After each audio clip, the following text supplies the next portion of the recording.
واحدة هنعمل أحلى فطيرة للسحور بالخضار، وجبة كاملة متكاملة. يلا تعالوا نشوف هنعمل ايه.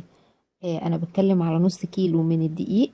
معايا معلقة كبيرة من الخميرة، عليها معلقتين من السكر، ومعايا خضار، معايا جزر مبشور، معايا فلفل ألوان وممكن نوع واحد بس من الفلفل، ممكن كمان نضيف لها زيتون لو بنحب. ومعايا هنا معلقة زبادي كبيرة، معايا كمان معلقة صغيرة بيكنج باودر، ومعايا مية دافية لو احتجت. وعندنا حوالي ربع كوباية من زيت الزيتون. ممكن نستبدل زيت الزيتون بزيت عادي، طبعا ممكن.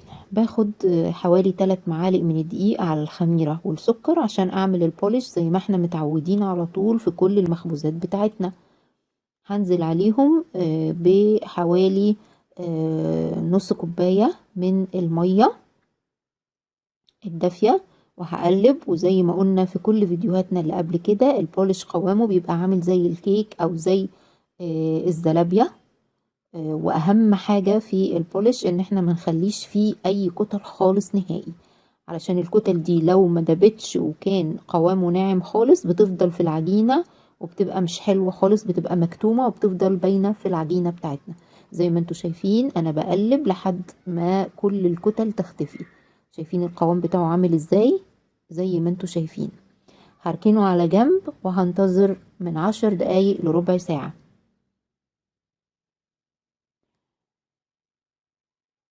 بعد كده هبتدي اشتغل في باقي الدقيق. زي ما قلت انا الدقيق ده حط عليه معلقة صغيرة بيكنج باودر، نزلت بيه في العجان وبشغل على سرعة هادية. هنزل بالزبادي، معلقة الزبادي،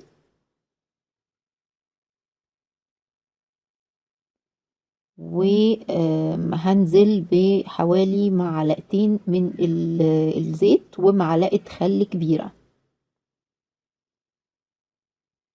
بالنسبة للخضار لازم احطه في المرحلة دي، لاني لو ما حطيتوش هنا وحطيته بعد ما اعجن هيتكتل ومش هيتقلب كويس، فبحطه مع الدقيق.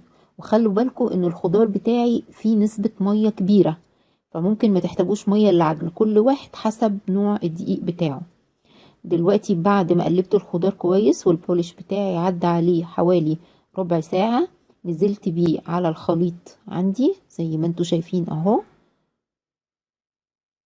واتعجنت العجينة. ضفت عليها مية حوالي معلقة او معلقتين بالكتير قوي مية، ما احتجتش بقية المية.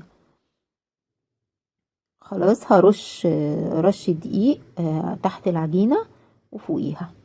تمام كده. عندي بقى جبنة قريش، جبنة قريش متحبشة كده بشوية توابل. وعندي الجبنة الشيدر اللي هي بتاعة البرجر. الجبنة الشيدر دي انا عاملاها في البيت، هنبقى نعملها برضو مع بعض في فيديو ان شاء الله. هقسم العجينة عندي ل3 قطع، وهبدأ اشتغل. بجيب الصينية وبدهنها زيت زيتون كويس من تحت، وبعد كده هبتدي افرد الطبقات بتاعتي بمساعدة طبعا زيت الزيتون. طول ما انا بفرد استخدم زيت زيتون علشان يورق الفطيرة كويس.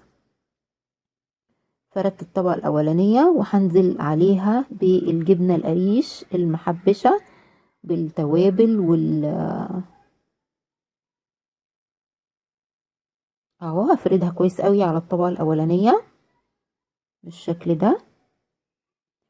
وبعد كده بركنها على جنب وببتدي طبعا هنا ممكن كمان نحط في الحشوة، نحط زيتون كمان لو حابين، وخضار برضو.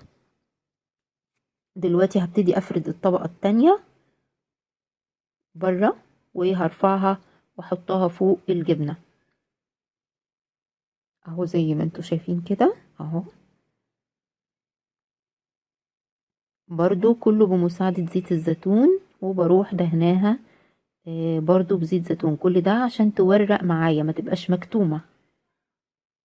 بعد كده هبتدي احط على الطبقة دي الجبنة اللي هي بتاعة الشيدر، جبنة الشيدر بتاعة البرجر.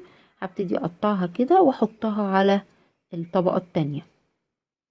بعد كده يبقى فاضل الطبقة التالتة، هفردها واحطها فوق الوش.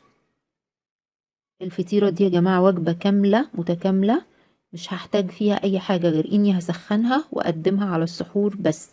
ممكن كمان نعملها للولاد في الفطار، يعني في الايام العادية مش في رمضان، اعملها لهم في الفطار، اعملها واديها لهم في اللانش بوكس، تبقى جميلة جدا. نعملها في وجبة عشاء.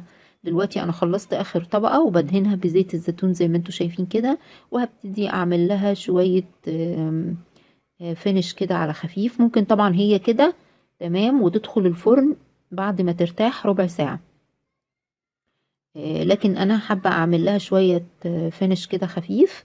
بقسمها كده بايدي وهبتدي احط لها برضو خضار مقطع، برضو فلفل الوان، وهحط شوية من حبة البركة، واهم من كل ده زيت الزيتون فوق الوش.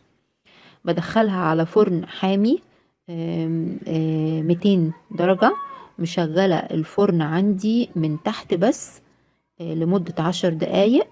بعد كده بشغل الفرن من فوق واخليها علشان الوش يتحمر. طبعا انا بعد ما بشغل الفرن من تحت 10 دقايق بطلعها، بحط على وشها طبقة من الجبنة، اي نوع جبنة انتوا حابينه، موتزاريلا، ميكس، شيدر، رومي، اي نوع جبنة انتوا بتحبوه حطوه فوق الوش. وندخلها ونشغل الجريل علشان تبدأ الجبنة عندي تسيح وتاخد الوش بتاعها. ما تحطوش الجبنة من الأول يا جماعة عشان ما تتحرقش.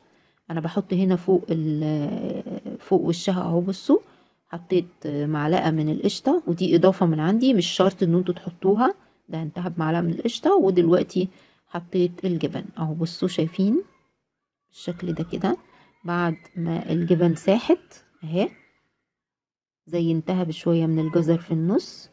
وصحتين وهنا على قلوبكم. كل سنة وانتوا طيبين.